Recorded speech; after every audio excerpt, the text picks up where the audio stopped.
Right. Good evening. I just want to thank everybody and welcome everybody for joining for our Strategic Planning Committee meeting on 11/8/22 for the Avon Grove Charter School. We're going to go ahead and call this meeting into order. Did everyone get a chance to review the meeting minutes from October? Are there any questions, concerns, or corrections? No, I reviewed them and didn't have any corrections or concerns. Looked good to me. Okay, if there's no concern, we'll accept them. And at this time, I'll pass it over to our administrator, Brian. All right, good evening, everybody. So we have a couple items on our agenda this evening, which is our November 8th Strategic Planning Committee. We just had our last one about 2 weeks ago. But getting into the agenda, we're going to do our policy first reading review. There are 6 policies that we are bringing before the board for next week for first reading. So again, first reading means they're being presented to the board. The board then has 30 days until its next meeting to review and provide comment and ask questions before they would be represented in final draft form for a vote at the following meeting. So like I had said in previous meetings, we wanted to utilize this committee as an opportunity to go through them and get stakeholder feedback prior to the presentation to the board for first reading. So the 6 policies this evening that we're gonna look at, the first one is concurrent enrollment and dual credit. So over the summer, in the omnibus bill, there was an update to the school code that changed some of the rules for charter schools entering into direct concurrent enrollment agreements with institutions of higher education. So it's basically students going to colleges, Delaware County, Immaculata, some of the programs that we have in place or have utilized in the past. We're not allowed to have more formal agreements with. There are specific provisions related to the weighting and the accepting back of credit, as well as requirements on the school to fund and finance that the student enrollment. So that policy is going to address that. The second policy is our admissions and enrollment of students policy. This is just a review and sort of facelift to move the current policy into board docs, and it had some sections removed from our current policy that was a little wordy or redundant or was more procedural that didn't necessarily need to be included in the policy language. Along with admissions is 2000.1, which is our current policy called dual enrollment.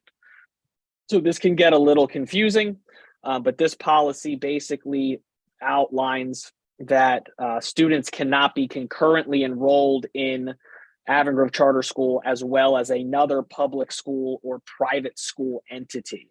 So they're not able to be dually enrolled with us and another public school or us and another private school. This is the policy that also governs TCHS enrollment, as well as provides context for exemptions if the board so wishes to vote upon it. And the last 3 are moving down into our community section of board policies.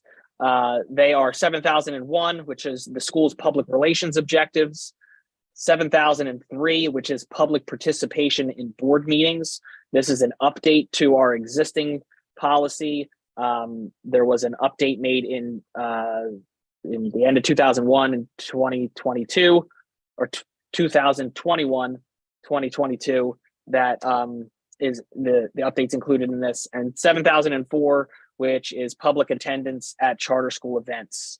So what I wanted to do is, there's enough people here to do a quick, like 7 to 10 minute breakout room activity. So if you go into board docs, you're able to get copies of these PDF documents. It's in the public content area. And if you look in the breakout rooms, I have set up 6 rooms already, one for each policy.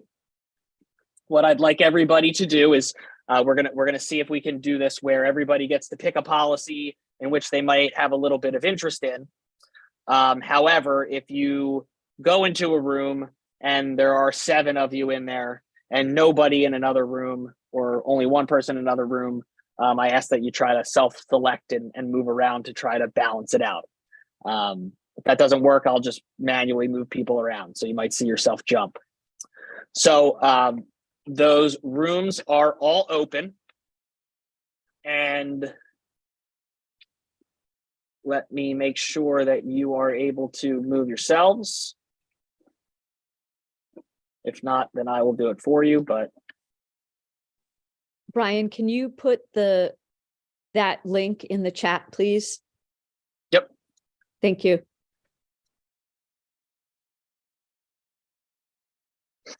Awesome.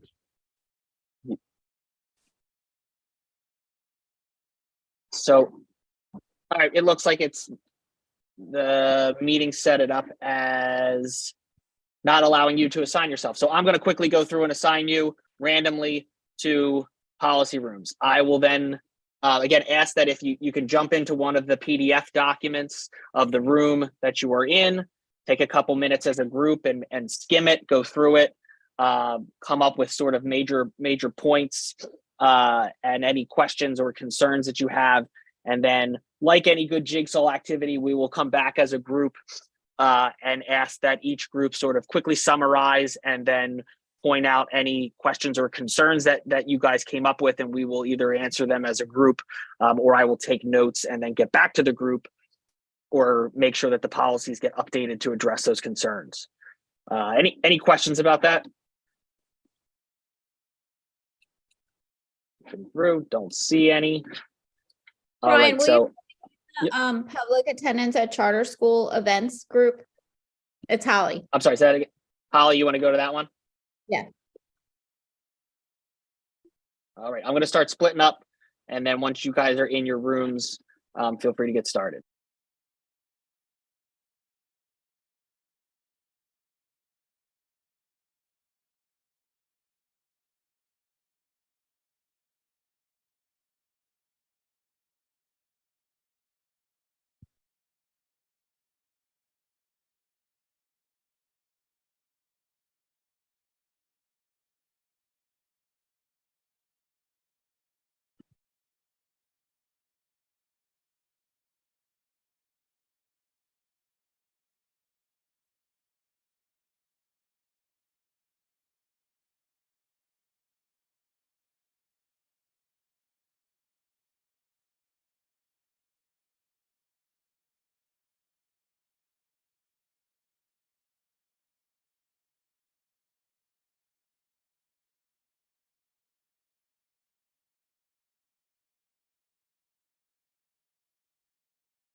All right, it looks like most of us are back.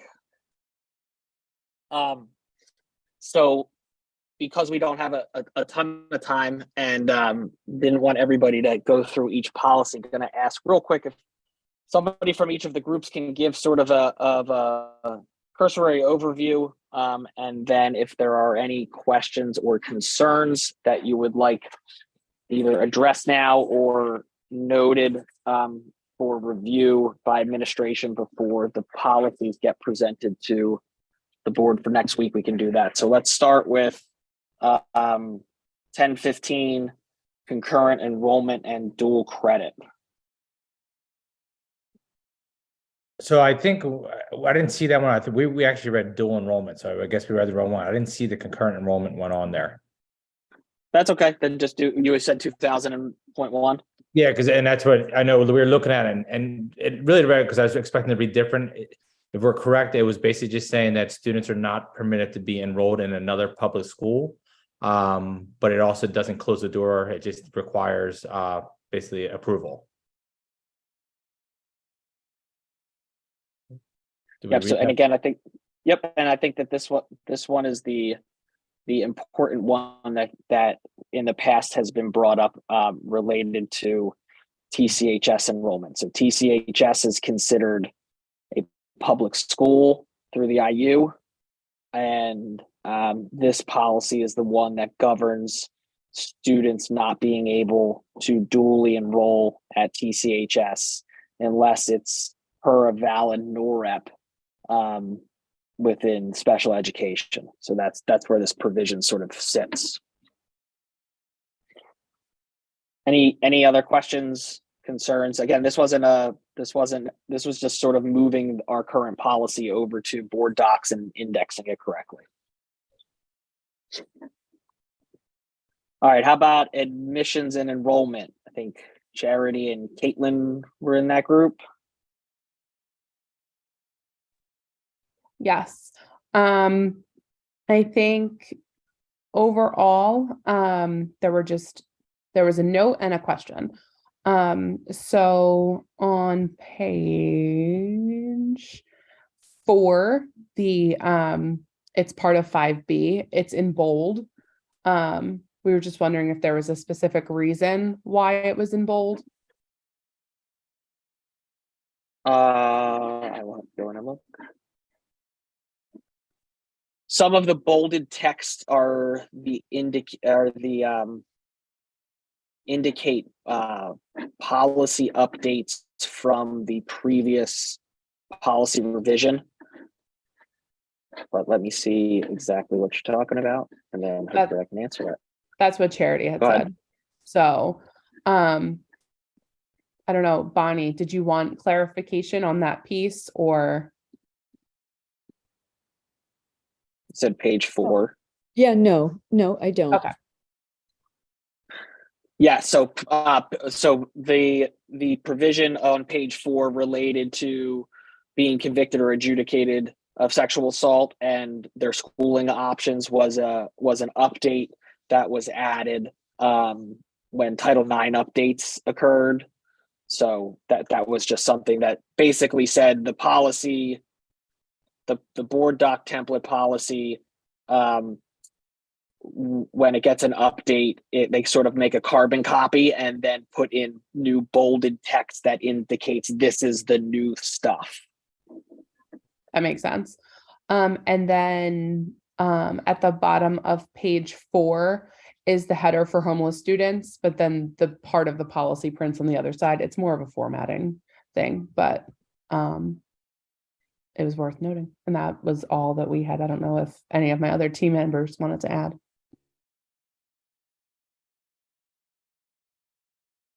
I think you did great, Caitlin. Why, thank you. All right, public relations. Yeah, this is a very straightforward policy. We thought that it was very straightforward, like you said, and we did not have any questions about it. Just maintaining open lines of communication and having high standards for how we represent the school. Okay, 7003, public participation in board meetings. Again, this is sort of an update to move our current policy into board docs and kind of clean it up a little. Yeah, we didn't have any questions or concerns. We like the idea of the update of adding that additional option of public comment to agenda items that might get added after the agenda is set. And yeah, that was all the feedback. I don't know if Drew or Marielle wanted to add anything, but pretty straightforward. I think the only, this is Drew. I think the only thing that we noted was the clause that states that somebody commenting has to have a legitimate interest. And the thing that we were wondering about, recognizing that from a practicality standpoint, it's really hard to do. What kind of vetting process is in place to establish a legitimate interest beyond the person kind of raising their hand and saying, this is who I am, this is why I have an interest. I don't know if there's any real practical way to go beyond that, but just something to note. Yeah, I think that would end up having to just come out of discussion between the presiding officer and the person trying to make the public comment, as when that person doesn't fall within one of those previous buckets of I don't have students that attend the school, I don't have, live in one of the districts in which the charter school has students attending. This isn't an RFP or bid process where I am a vendor that's coming to comment. I think it would kind of just come up out of the organic back and forth between the presiding officer and the individual when they're getting up to speak. But does have the opportunity for sort of a contentious back and forth if they're going to get into whether or not the person does have the legitimate opportunity to come up and speak. Right. Yeah, exactly. Like what happens if the person is told, I'm sorry, you don't fall within our parameters for legitimate interest. And then that person decides that they want to contest that. And then maybe that's not in this policy, but like, what are the guardrails for making sure that doesn't just like derail the meeting? Yeah, I think then it would probably go into those, what the presiding officer can do to halt and address, the maybe an issue, right? Like if there ends up being this back and forth argument, then the presiding officer could, halt and adjourn the meeting to then address the concern, or, ask the person to submit you will see sometimes that in school board meetings, if that is the case, the board asks the person to submit their comment in writing to the board. And then that determination is made, and then that comment is read to the public in the following meeting, so that it actually is addressed and read and put on public record, but so that it could be addressed not in the moment. Perfect. And how about 704, public attendance at charter school events? I think that was Holly and Ryan. Yep. So the policy basically states that persons attending events should not bring guns, alcohol, weapons, tobacco, things like that when they're attending events in the building and on the grounds. We did have one question. Part of the policy says attendees shall be informed of the charter school's health and safety rules through announcements and the posting of appropriate signage. Health and safety rules must be followed prior to entry and while attendees are in charter school buildings and on charter school property in accordance with board policy, administrative procedures, the board approved health and safety plans and guidance from state and local officials. So obviously, I think we all know what the typical signage we've been using for the past few years is: wear a mask, distance, things like that. In a non-pandemic world, what types of signage would we look to have posted for events or announcements? So the health and safety portion of that was added post-COVID. That provision didn't used to sit there. It used to just be they had to follow like posted health guideline signs. So that's where you have this is a smoke-free zone, no tobacco products. Oftentimes when entering into like stadium type events, you will see no alcohol signs, things like that. So I think it's speaking more to that participants at coming to public events will, one, that signage will be visible and available somehow, that people will be made aware of that. I know that I've been to some district basketball games, and then at the very beginning of the basketball game, there's like an announcement made that says, this is a reminder that this is a smoke-free school zone type of thing. And then that just basically that signage is there and available for people to view. All right, thanks. All right. And then because there was some confusion on the rooms, I want to pull up the dual credit one because I think this is an important one. Is everybody able to see that being shared? Yes. Yep. Okay. Yes. So over the summer, there, like I had mentioned, there was an update to the school code, and this policy is basically providing the board the opportunity to enter into agreements with institutions of higher education to provide a dual enrollment and dual credit opportunity. So that is basically high school students going to post-secondary institutions, taking classes, and Avon Grove Charter School accepting those classes back for replacement dual credit on their high school transcript, and the provisions that govern that process. So you have some definition areas. It gets into approved providers and format. It basically says that the board will approve all direct agreements with institutions of higher ed.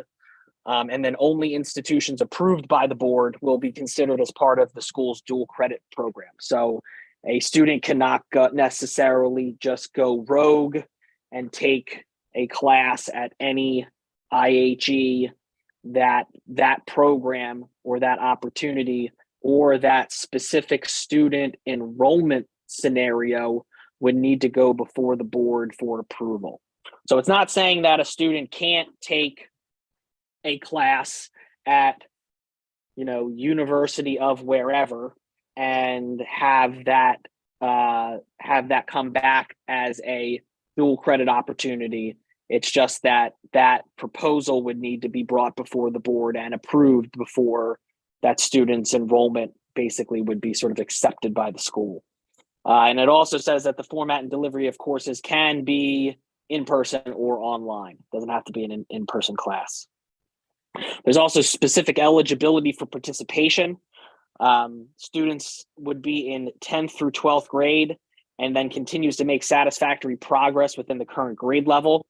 The student would have a 3.0 cumulative weighted GPA at the time of course approval and enrollment. The student must have scored at least a proficient on Algebra 1 or literature keystone exams, depending on the intended subject area.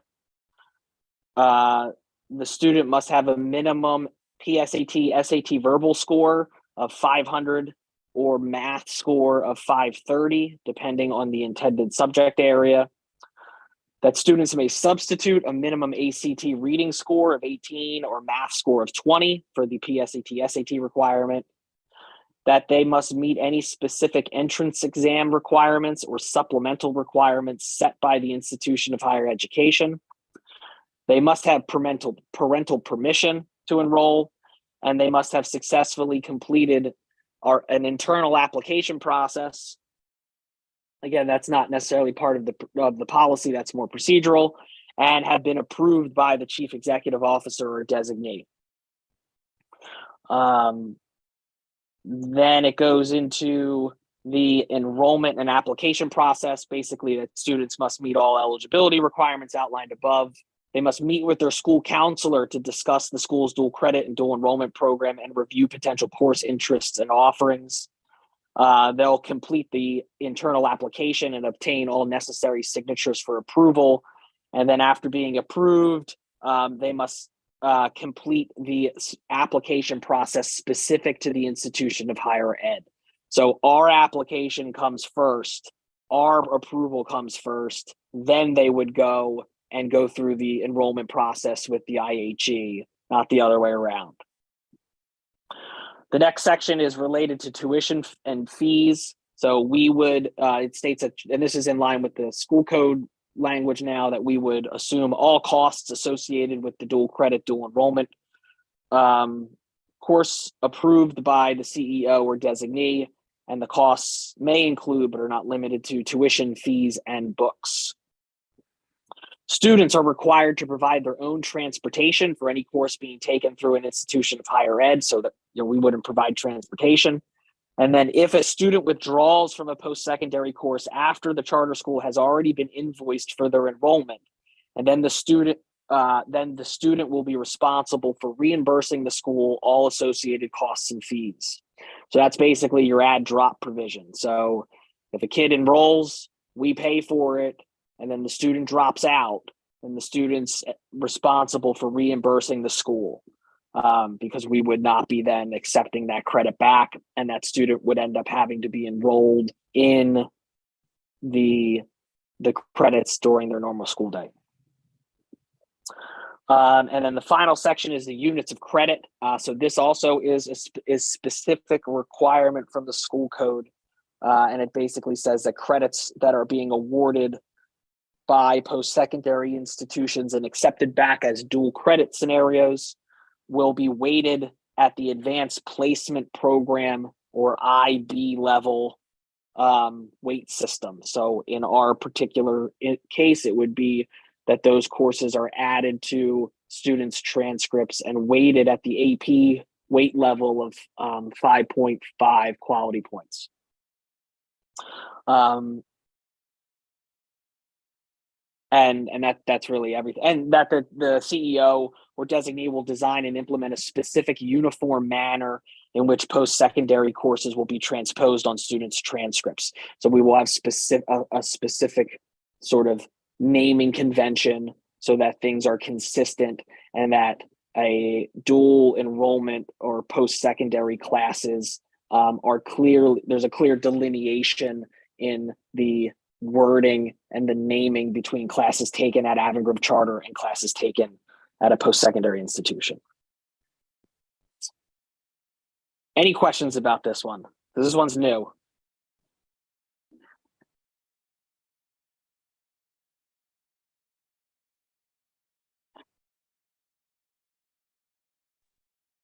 All right. Next on the agenda is one of our strategic planning goals for this comprehensive plan cycle and strategic planning cycle was to develop a new portrait of a graduate. So the concept of a portrait of a graduate is basically the school and the community's both verbal and visual representation of the skills and characteristics and competencies that we believe students leaving Avon Grove Charter School should have in which to be prepared for college or a career or sort of life within society. And then the portrait of a graduate would then serve as sort of a core foundation for future strategic planning, for other goal setting, for budgetary decision making, and things like that. So it's this collective vision of what we want for students when they leave school. So previously, and this was about 7 years ago now, we went through the Middle States accreditation process, and part of the Middle States accreditation process was to build out a graduate profile, which is very similar to the portrait of a graduate. And this was what some of the subcommittee work during that process developed and came up with. They basically worked on coming up with 3 buckets: intellectual abilities, social abilities, and emotional abilities, and then a number of bulleted points of what graduates will be able to do. And so this was sort of the final product that group came out with for our Middle States accreditation process. I don't think this is something that we look at regularly. I'm not sure that anyone has ever really seen this. And that's a problem in and of itself, because when you develop this portrait of a graduate, you're really supposed to make it a major sort of, it's supposed to be at the forefront of your decision-making process as you go through these, program updates or strategic planning or new initiatives. So tonight, what I wanted to share was sort of a proposed timeline of the committee work that would be occurring in the spring for the meeting development and eventually board approval of an updated portrait of a graduate. So we have a lot of things going on this year. This week starts our master scheduling ISM consultant interview focus groups with staff and students and parents, and they are going to be making some recommendations regarding our master schedule, along with things that we can do with the new building footprint. In the spring and in January, actually starting in December and in January, we're going to be working with the IU on a communications plan audit. And then we're talking about in February, also forming a new group or a new committee that would be really focused on this work. Members of the strategic planning committee here, you're more than welcome to join that committee work. But this evening, I wanted to get any thoughts or feedback on the proposed process and timeline that's on the slide here. So what's being proposed is that we would start this in February, and it'd be basically a 5-session committee agenda. Session 1 the goal would be to have a list or a group of business leaders or community members, which can also be Avon Grove Charter School parents, and the form of sort of a panel discussion focused around them sharing with the committee what they see from a community and business perspective as characteristics, values, or competencies that students need when they leave school to enter into sort of the workforce or into society. So that would be kind of where we start, and the bedrock would be, these are things that are being shared by members of the community of what they believe students really need in order to be successful in society, within the workplace, whether that's leaving right after they graduate or after college. Session 2 would then be in March, where the committee group would come together and develop a comprehensive, now this would be a lengthy list of skills and values and competencies that we believe graduates of Avon Grove Charter School should have.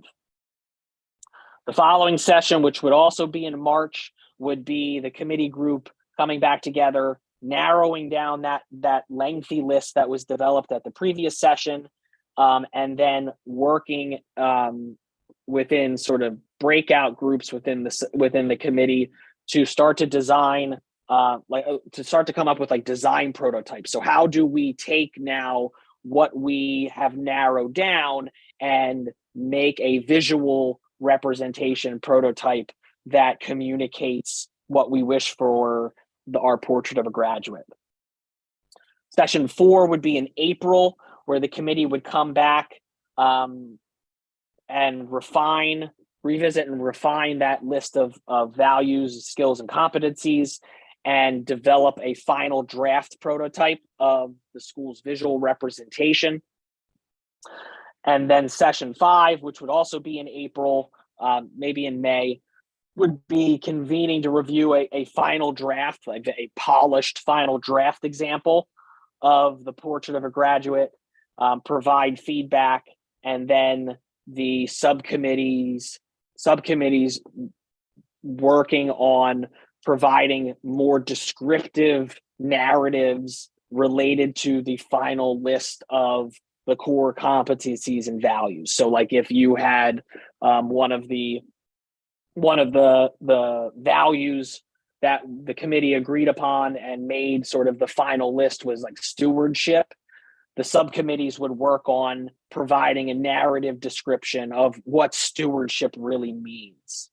And oftentimes that would sort of come out of the discussions that occur through sessions 1 through 4, but accompanying this list of skills, values, and competencies within the visual representation would also be a more descriptive narrative explanation so that those reading it understand from our perspective as the school and stakeholders and parents and students developing this, what does stewardship really mean to us as opposed to just, Webster's dictionary.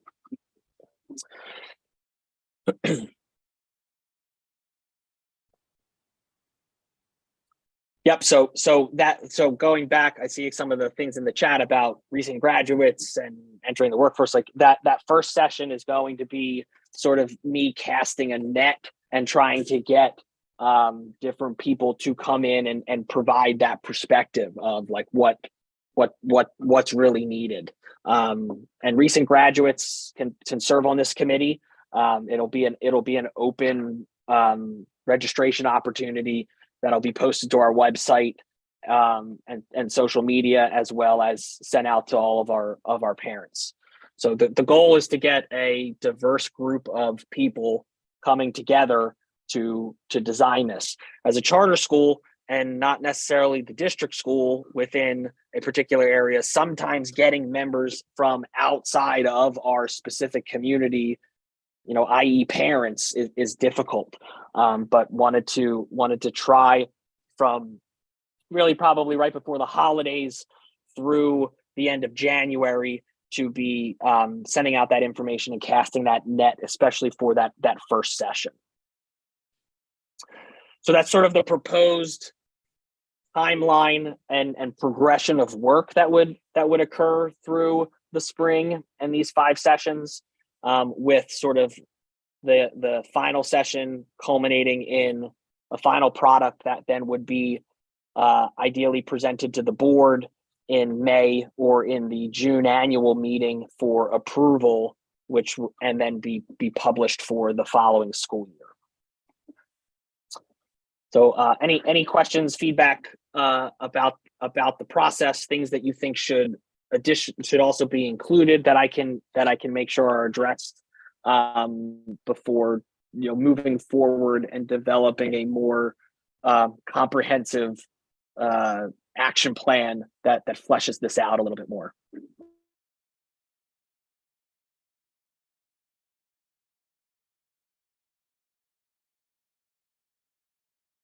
I don't have any questions.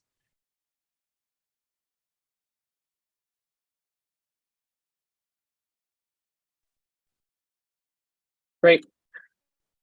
So that was sort of the portrait of a graduate, an update of the strategic planning initiatives. The last item on the agenda is the December meeting date.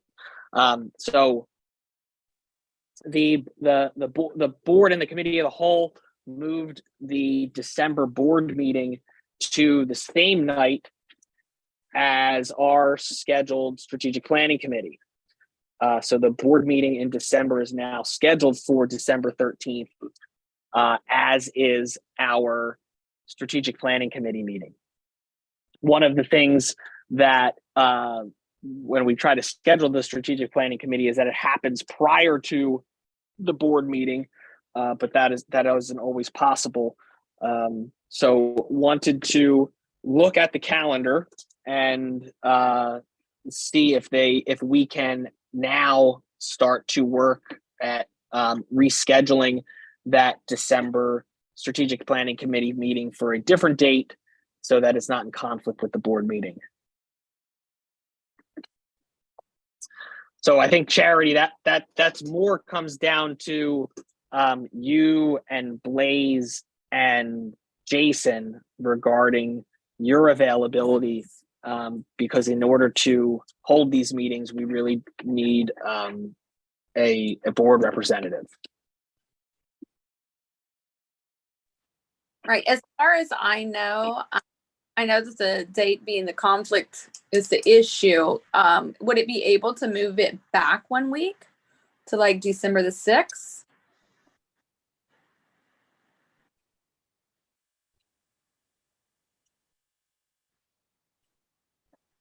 I know I will be at a conference that day. It doesn't mean that it can't occur then. I believe I will be somewhere. Okay. Can you send out an email with available dates? Sure, we can do that. Okay. Let's try that. Okay. Can do. And that would be the end of the agenda for this evening. So again, I'll send a follow-up about the change of December date and get input from Blaze and Jason as well.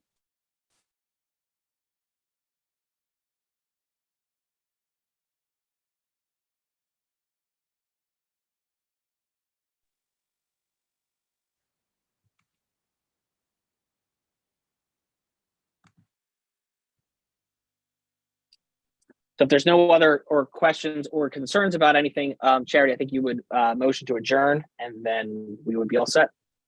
All right. Are there any comments or questions, concerns? I did see in the chat a question about how would they get on the committee for the portrait of a graduate. Do we have an answer for? So yeah, I'll send out a general interest survey. So let us know if you are interested, as well as providing basically like check boxes of are you a parent? Are you a community member? Do you own a business? So that we can then go through that to try to create a diverse group. Now, so it may be that everybody makes it because there is low participation in the survey, or we might have to go through and look at submissions and sort of add people to the committee based on that criteria, in the hopes and of trying to get representation from different groups. Okay. All right. Are there any more comments or questions? All right, then I would like to adjourn this meeting. Thanks all. Have a